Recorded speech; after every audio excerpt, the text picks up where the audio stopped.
When you first fire up Windows 8 or Windows 8.1, you're going to see the start screen. We're used to start bars and desktops. Now we get a start screen and no desktop.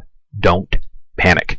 This is not the monster it seems to be. The good news here is that we do not have to learn a new operating system. Let me show you how small the start screen really is. First, I have these larger icons that are all one click to launch, and then down here I have a longer list with more items that I can add to the start bar or remove based on whether or not I need them. Whew, boy, that was a long tour, wasn't it? Fortunately, that's actually it. That's the entire start screen. There are just those two little pages.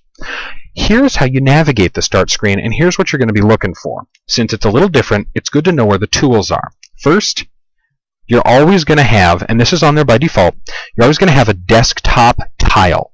When you click on the desktop tile, you get to familiar territory. When you click on the Start button, you get back to the Start screen. Alternatively, you can usually press the Windows key on your keyboard to hop right here. Pressing the Windows key again brings you back. The Windows key is going to let you toggle between all the new things on the Start screen and the desktop that you're familiar with. There are two very important commands that you're going to need to know, though, and they both get information onto the screen. They give you options here that you don't see right away. If you hold down the Windows key and press C, it's going to open the Charms bar. The Charms bar gives us some of the options that we're used to when we click on the Start button. Things like the search option, the ability to select a printer or a projector, and most importantly, when you click Settings, you get the ability to turn your computer off or put it to sleep, change the volume, and select a network. See, more and more of this stuff is actually there. On the left side, we have the switcher. If you hold in the Windows key and tap the Tab key, it brings up this bar over to the left.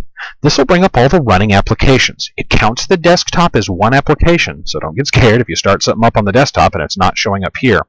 The reason that this is here is because if we launch the store, and then if we launch an Xbox connection, now when I hold down the Windows key and press Tab, you can see that it's running multiple applications.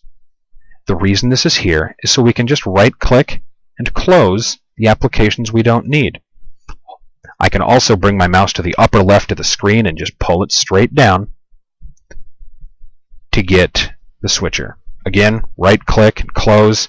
Now, the extra programs that were using up my bandwidth and my processing power are gone. This is it. There are two screens on the Start screen, the one you see and the one with a little more information below it down here. And there are two hidden toolbars that can be accessed with the simple command of Control-C for the Charms bar, or by just moving the mouse up and to the left and pulling down. And there's also the switcher bar on the right, which can be accessed by holding in the Windows key and pressing Tab, or by using what's called a hot corner. You just move your mouse up to the top and pull down. That's it. That's the entire Start screen. There are no more places to go, there are no more hidden toolbars, and fortunately, the old habits we have, things like right-clicking on something for options to uninstall or to remove, and simply clicking and dragging icons, moving them to other places, are all here. Most of your Windows habits are here for you.